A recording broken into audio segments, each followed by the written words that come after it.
position going into this race. Currently down in 7th place, just ahead of Simone Corsi. And it's Morbidelli, Simone and Cortese.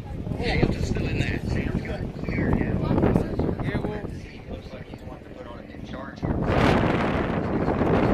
You've been amazed that Simone is slowly the George Marquez the way he kind of lets the bike flow underneath him. It's almost dirt track-like, and he just seems in control. Not the start of that. Having to do that if you're going to get out.